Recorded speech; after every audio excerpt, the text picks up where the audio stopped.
Viva Swan Manave Praha Manur Iswakave Bravit. The personality of Godhead, Lord Shri Krishna said, I instructed this imperishable science of yoga to the sun god, Vivaswan, and Vivaswan instructed it to Manu, the father of mankind, and Manu in turn instructed it to Ishwaku. Evam parampara praptam imam rajashoyo vidhu saka lene ha mahata yogo nashta parantapa. This supreme science was thus received through the chain of disciplic succession, and the saintly kings understood it in that way. But in course of time, the succession was broken. And therefore, the science, as it is, appears to be lost. Saevayam maya teja yoga proktaha puratana bhakto sime sakacheti rahasyam yetarutaman. That very ancient science of the relationship with the Supreme is today told by me to you, because you are my devotee as well as my friend, and can therefore understand the transcendental mystery of this science. Text number 4. Arjuna Vacha aparam bhavato janma param janma Krishna vivat. Yes.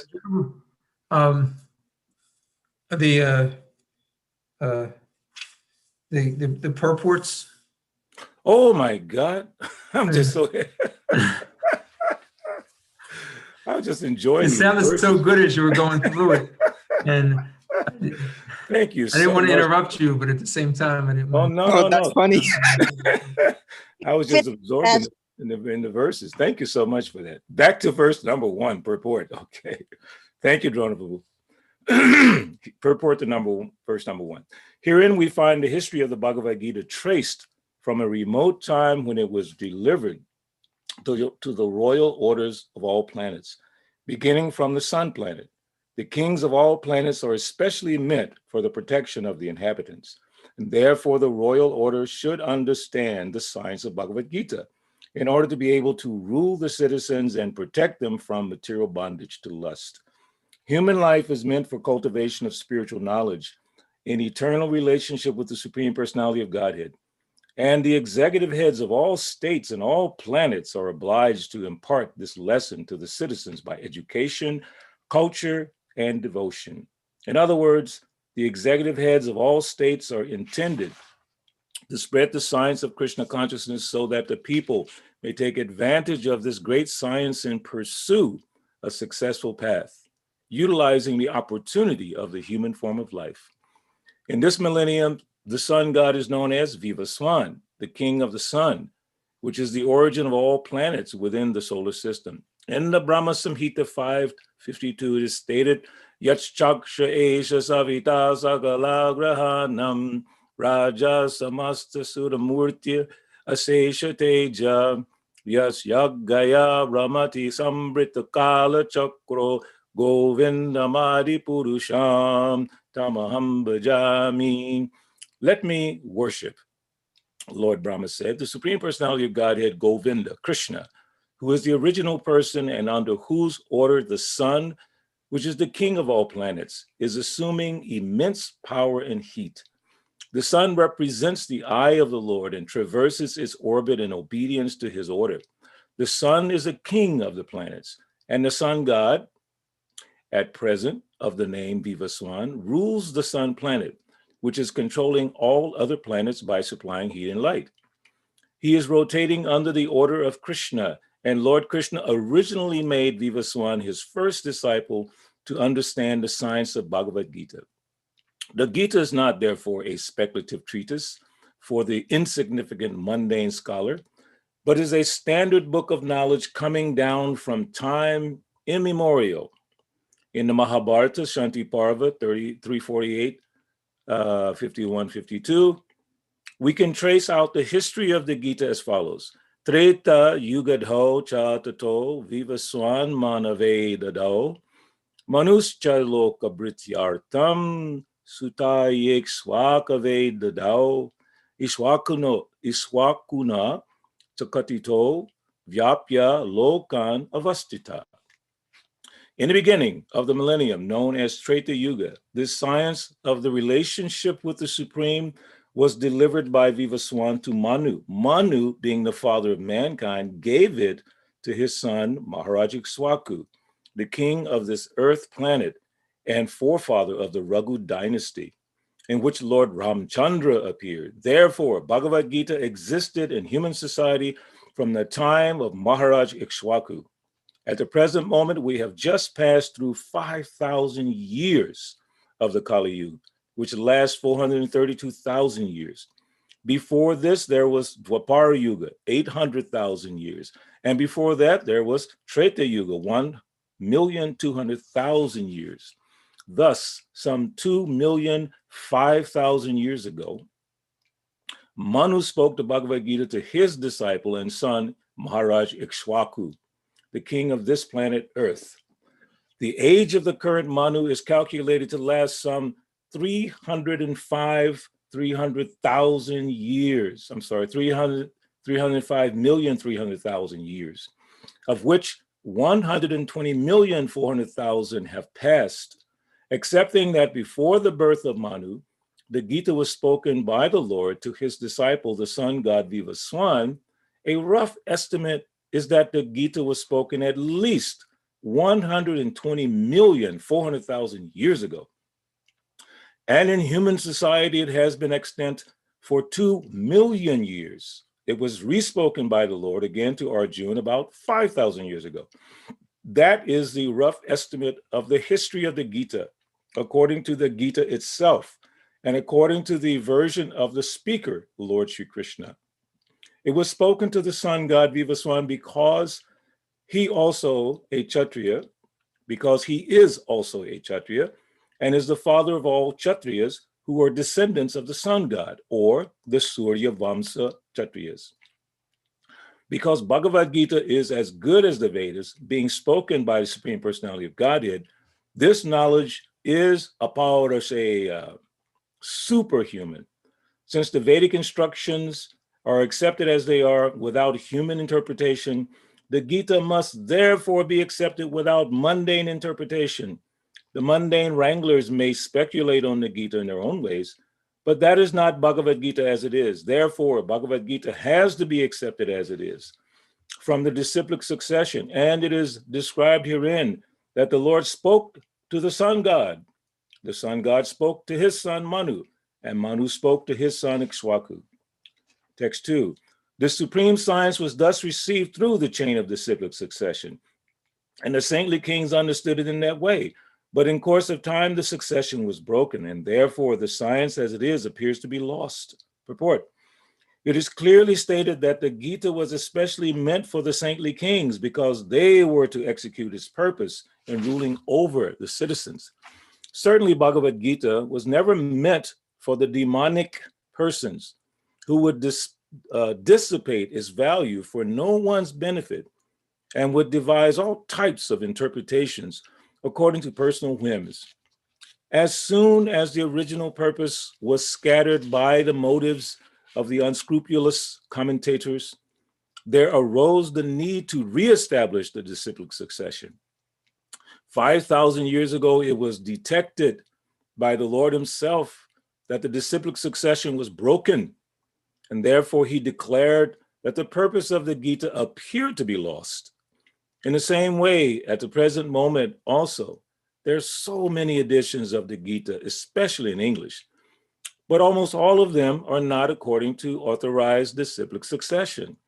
There are innumerable interpretations rendered by different mundane scholars, but almost all of them do not accept the Supreme Personality of Godhead, Krishna, although they make a good business on the words of Sri Krishna. This spirit is demonic because demons do not believe in God, but simply enjoy the property of the Supreme. Since there is a great need for an edition of the Gita in English, as it is received by the Parampara disciplic succession system, an attempt is made herewith to fulfill this great want. Bhagavad Gita, accepted as it is a great boon to humanity. But if it is accepted as a treatise of philosophical speculations, it is simply a waste of time. Text number 3. That very ancient science of the relationship with the Supreme is today told by me to you because you are my devotee as well as my friend and can therefore understand the transcendental mystery of this science. Purport: there are two classes of men, namely the devotee and the demon. The Lord selected Arjuna as the recipient of this great science owing to his being a devotee of the Lord. But for the demon, it is not possible to understand this great mysterious science. There are a number of editions of this great book of knowledge. Some of them have commentaries by the devotees, and some of them have commentaries by the demons. Commentation by the devotees is real, whereas that of the demons is useless. Arjuna accepts Sri Krishna as the Supreme Personality of Godhead, and any commentary on the Gita following in the footsteps of Arjuna is real devotional service to the cause of this great science. The demonic, however, do not accept Lord Krishna as he is. Instead, they concoct something about Krishna and mislead general readers from the path of Krishna's instructions. Here is a warning about such misleading paths.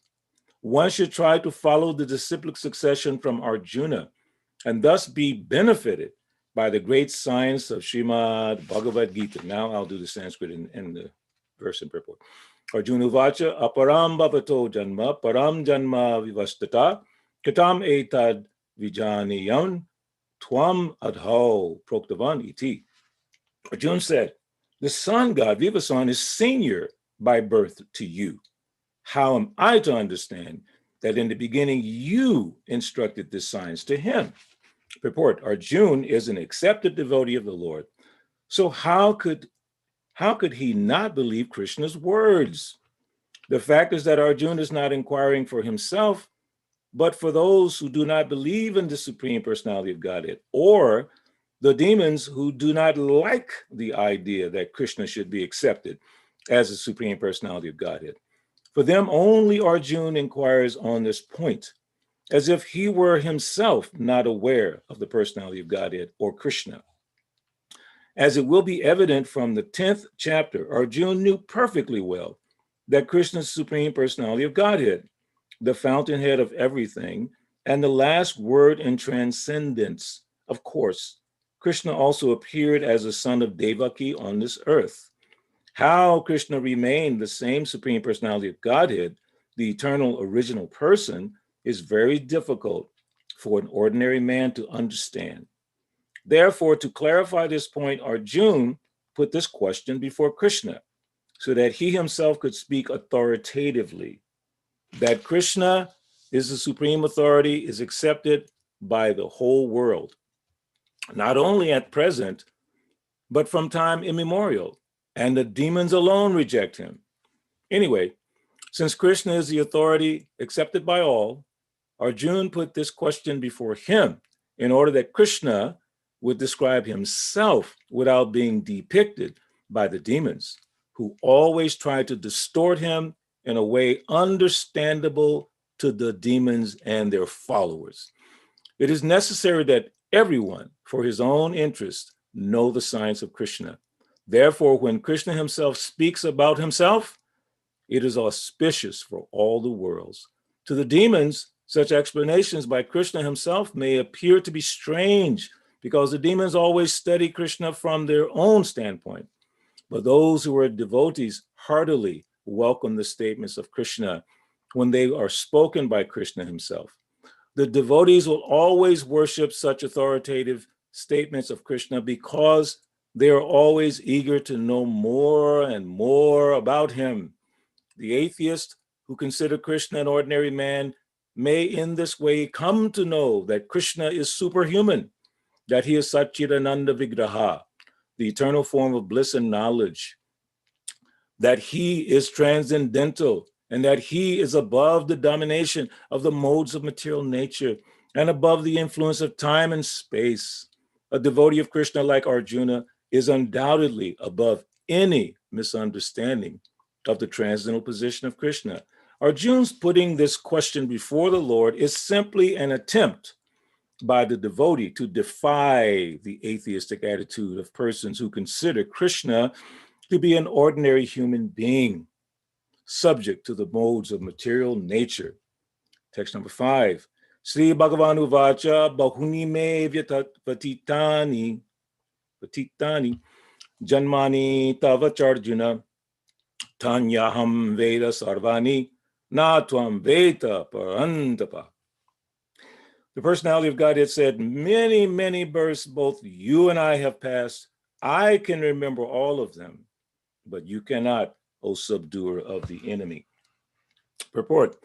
In the Brahma Samhita 533, we have information of many, many incarnations of the Lord. It is stated there, Advaitam Achutam Anadim Ananta Rupam Ajam Purana Purusam Navayovanam Cha Vedeshu Durlabam Adurlabam Atma Bhakto Govindamari Purusham Tamaham Bhajami.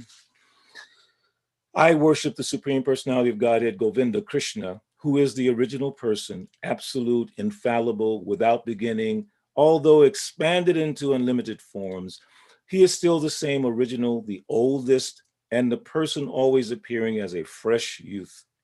Such eternal, blissful, all-knowing forms of the Lord are usually not understood by even the best Vedic scholars, but they are always manifest to pure, unalloyed devotees.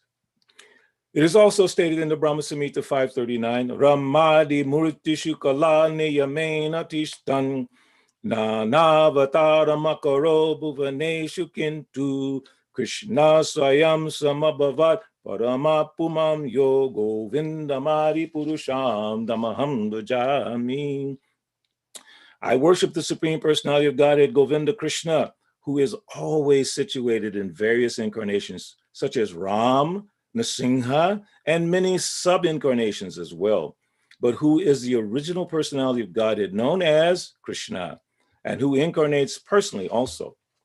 In the Vedas also, it is said that the Lord, although one without a second, manifests himself in innumerable forms. He is like the Vaidurya stone, which changes colors yet still remains one. All those multiforms are understood by the pure, unalloyed devotees, but not by a simple study of the Vedas. Vedeshu durlabham adurlabham atma bhakto. Devotees like Arjuna are constant companions of the Lord. And whenever the Lord incarnates, the associate devotees also incarnate in order to serve the Lord in different capacities. Arjuna is one of those devotees, one of these devotees. And in this verse, it is understood that some millions of years ago, when Lord Krishna spoke the Bhagavad Gita to the sun god, Vivaswan, Arjuna, in a different capacity, was also present. But the difference between the Lord and Arjuna is that the Lord remembered the incident, whereas Arjuna could not remember. That is the difference between the part and parcel living entity and the Supreme Lord. Although Arjuna is addressed herein as the mighty hero who could subdue the enemies, he is unable to recall what had happened in his various past births. Therefore, a living entity, however great he may be in the material estimation, can never equal the Supreme Lord. Anyone who is a constant companion of the Lord is certainly a liberated person, but he cannot be equal to the Lord. The Lord is described in the Brahma Samhita as infallible, achyuta, which means that he never forgets, even though he is in material contact, Therefore, the Lord and the living entity can never be equal in all respects, even if the living entity is as liberated as Arjuna. Although Arjuna is a devotee of the Lord, he sometimes forgets the nature of the Lord, but by the divine grace, a devotee can at once understand the infallible condition of the Lord, whereas a non-devotee or a demon cannot understand this transcendental nature. Consequently, these descriptions in the Gita cannot be understood by demoniac brains. Krishna remembered acts which were performed by him millions of years before, but Arjuna could not. despite the fact that both Krishna and Arjuna are eternal in nature. We may also note herein that a living entity forgets everything due to his change of the body, but the Lord remembers because he does not change his Satchidananda body. He is Advaita, which means there is no distinction between his body and himself. Everything in relation to him is spirit, whereas the conditioned soul is different from his material body. And because the Lord's body and self are identical, his position is always different from that of the ordinary living entity. Even when he descends to the material platform, the demons cannot adjust themselves to this transcendental nature of the Lord, which the Lord himself explains in the following verse. Haribol.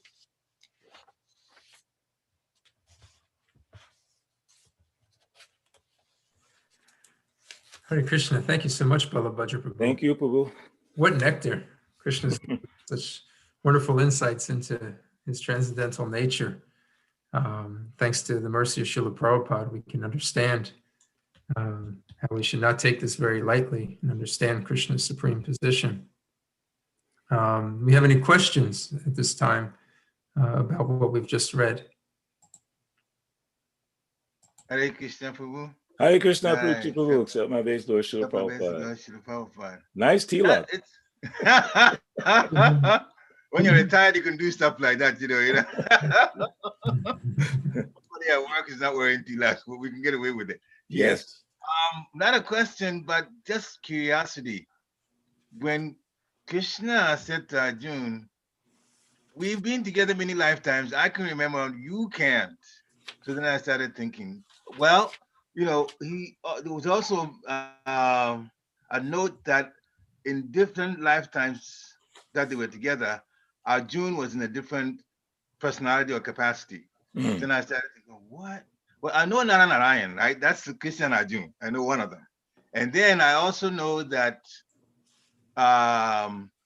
to set his mind straight, Duryodhana's mind straight, that Bhishma told Duryodhana that all the Pandavas had taken Indra position before, all of them. So that's another one that he's been in there. Does anyone know, or you know any more of Arjuna's? I mean, I know it may be a difficult question in it because it's maybe not stated, directly. But does anyone know by reading other shastras what other forms Arjuna may have been? Just out of curiosity. Yeah, I don't know of any. I don't know of any other ones. Maybe someone else does. I just don't know. That's why I threw it out to everybody. Yeah, I'll do some research after that to see. Okay, for sure. Not that it matters too much, but it might matter, because in a certain form, Arjuna being Arjuna, there may be some pastime with Krishna. Yes. That's what I'm thinking. Yeah, because every time it's related to some pastime. Very nice. Krishna. Thank you. Hare Krishna. Anyway. Anyone else, Drona? Mother Golokananda Priya. Golokananda Priya. What a nice name. Go ahead. Hare Krishna, Prabhu. Please accept my obeisances. I accept my obeisances. Yeah, I have a question. According to what you're reading, it said only a devotee to understand that Krishna is the supreme personality of Godhead. And I know, all the demigods also, they are devotees of Krishna. Why do they sometimes misunderstood Krishna and try to test Krishna? Like we were reading, like the 10th canto of Lord Brahma stealing the coward boys, trying to test Krishna. Why he doesn't know that Krishna is the supreme personality of Godhead? Why he won't test Krishna? Krishna says, only by undivided devotional service can I be understood. So the demigods are Sakama devotees. They have some desires. That's why they have these big positions. There's Indra, Chandra, many powerful positions. So due to that, from my understanding, that desire to control and to be big personalities, they're not devotees in the purest sense. They are devotees. The demigods are definitely devotees. But because they have some motivation, it's difficult to see Krishna. So that's why Krishna says, only by undivided devotional service can I be understood. So that undivided devotional service is in a higher platform than just regular devotion to God or regularly being a devotee. Even us as devotees, we're practicing Krishna consciousness. still we're trying to understand Krishna in a deeper sense. If we really understood Krishna, truly understood Krishna, I don't claim to, okay, I'm going to be right up front with you. I don't claim to truly understand. I'm trying to understand. And that's after 47, almost 48 years. I'm still struggling to understand. If I understood, or if we understood truly who Krishna is, our lives would drastically change. I was just reading today, we would not be able to tolerate this material life. Not even just, it would just be intolerable to be in this condition that we're in. But because we still have some attachments and things of that nature, we can deal with the material life in a certain way. But to come to the stage of pure, unalloyed devotion is so, that's why it's so amazing. Even the demigods don't have that. They're not on that level. They are Sakama devotees. They have some desires. Even amongst us, we have desires. That's why it's difficult for us to completely surrender our heart and soul to Krishna. Srila Prabhupada said, I heard him say it today, if just one day you say, Krishna, I'm done with this material world. I'm yours forever. And then you never go back beyond that. You can become a pure devotee right now. But it's difficult for us to make that statement because we know we have some little seeds of desire still left in our hearts. It's just natural. It's reality, but that's what happens. So the demigods are not the highest level of pure devotee. That's my understanding. I hope that makes sense, Mother Goloka Nandapriya. Yeah, it makes sense. Yeah, I just want some clarity on that and say, why they keep on testing Krishna? They know that he is the supreme personality of Godhead. Yeah. Okay. Thank you very much. Nice answer, Prabhu. Thank you.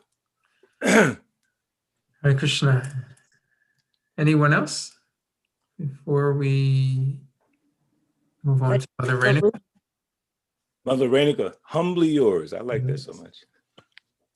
Thank you for the compliments on my Zoom name. I'm trying to stay truly humble, and not just have a cool name just for the sake of namesake. Thank you so much, Prabhuji, for today's Gita lecture. So at the beginning, I think one of the beginning verses, it said, the executive heads of all states and all planets are obliged to impart spirituality, knowledge, and lessons to the citizens by education, culture, and devotion. So how can you sell the idea of the Gita to secular countries? Most of the countries in the world are secular, and there is always this separation of church from the state. And you don't want to have any government rules or regulations based upon a single religious faith, unless and until it's like an Islamic country like Saudi Arabia or like Hindu countries, pure Hindu countries. So how do you sell the Gita idea to executive heads of all these secular states? No, that's a really good question. I'll try to answer it real quick because I know our time is a little short. Just remembering some quick examples, like Srila Prabhupada in Chicago, 1975. And he had a meeting with the lieutenant who was the chief of, I'm not sure if he's chief of police, but he was in the police department of Chicago. Big person. So Prabhupada met with him. And the thing he told him was, Prabhupada saw a headline that said crime, why, and what to do. So he addressed that person, the Lieutenant Mose, very specifically about Krishna consciousness. He said, if you give us this building, we will distribute prasadam and we will chant Hare Krishna and we can solve all your crime. So my point here is that Srila Prabhupada did not hesitate to directly share Krishna consciousness with the people in power. He did, in fact, he wrote to Gandhi about speaking on Bhagavad Gita. So he gave us the blueprint. The government leaders, they will not reject you if you make an appointment to go and meet with them. I told the story before, a wonderful devotee who lives in Philadelphia. I can't even think of his name right now, but anyway, he made a vow to go to every state capital in the US and give a Bhagavad Gita to the governors of every state. He did it by himself. So the government will not just, not allow you to come in. You can make an appointment to go see. I'm going to make an appointment to go see the mayor of Atlanta in the next couple of months and just present who you are, Krishna consciousness. Now, whether they take it up, they're probably not going to take it up and make a big public statement. I am a Hare Krishna kind of person. but you can have an impact on them. The mayor, first black mayor of Atlanta, Maynard Jackson, was impacted by Balavanta Das, who ran for mayor.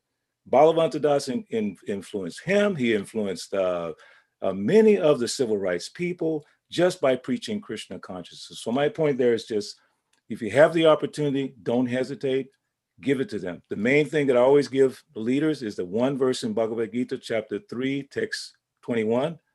Yat yat acharati shrestha. It says, whatever a great man does, common men follow in his footsteps. I always give that verse and people really appreciate it. So thank you very much for that question, Mataji. I think our time is run out. Sudanidi is the devotee. Yes, what is that? Sudanidi. Oh, Sudanidi, yes. Yes, Sudanidi, my boy. He's so bold. I mean, what an inspiration, Sudanidi. Wow.